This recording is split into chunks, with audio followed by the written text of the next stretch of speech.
السلام علیکم ورحمۃ اللہ وبرکاتہ۔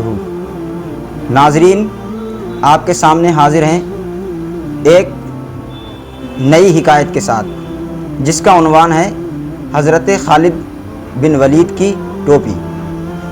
حضرت خالد بن ولید رضی اللہ عنہ جو اللہ کی تلواروں میں سے ایک تلوار تھے، آپ جس میدان میں تشریف لے جاتے اپنی ٹوپی کو ضرور سر پر رکھ کر جاتے اور ہمیشہ فتح ہی پا کر لوٹتے، کبھی شکست کا منہ نہ دیکھتے۔ ایک مرتبہ جنگ یرموک میں جب کہ میدان جنگ گرم ہو رہا تھا، حضرت خالد کی ٹوپی گم ہو گئی۔ آپ نے لڑنا چھوڑ کر ٹوپی کی تلاش شروع کر دی۔ لوگوں نے جب دیکھا کہ تیر اور پتھر برس رہے ہیں، تلوار اور نیزہ اپنا کام کر رہے ہیں، موت سامنے ہے اور اس عالم میں خالد کو اپنی ٹوپی کی پڑی ہوئی ہے اور وہ اسی کو ڈھونڈنے میں مصروف ہو گئے ہیں، تو انہوں نے حضرت خالد سے کہا، جناب ٹوپی کا خیال چھوڑیے اور لڑنا شروع کیجیے۔ حضرت خالد نے ان کی اس بات کی پرواہ نہ کی اور ٹوپی کی بدستور تلاش شروع رکھی۔ آخر ٹوپی ان کو مل گئی تو انہوں نے خوش ہو کر کہا، بھائیو جانتے ہو مجھے یہ ٹوپی کیوں اتنی عزیز ہے؟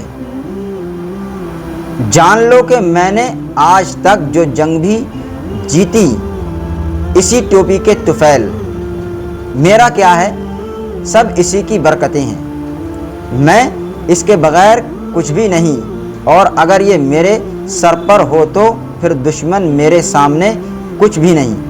لوگوں نے کہا، آخر اس ٹوپی میں ایسی کیا خوبی ہے؟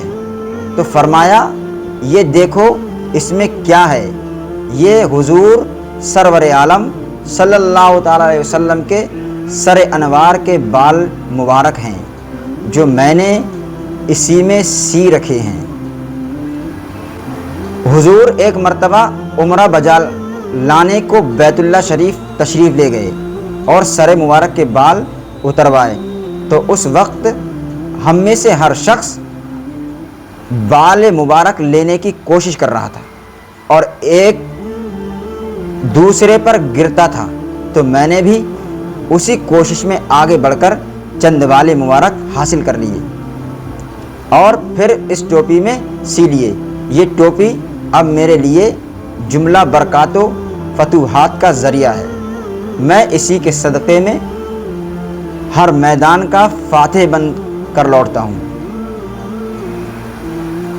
پھر بتاؤ یہ ٹوپی اگر نہ ملتی تو مجھے چین کیسے آتا؟ تو ناظرین، ہمیں اس واقعے سے، اس حکایت سے سبق ملا، حضور سرور عالم صلی اللہ تعالیٰ علیہ وسلم ہی جملہ برکات و انعامات کا ذریعہ ہیں، اور آپ کا بال شریف برکت و رحمت ہے۔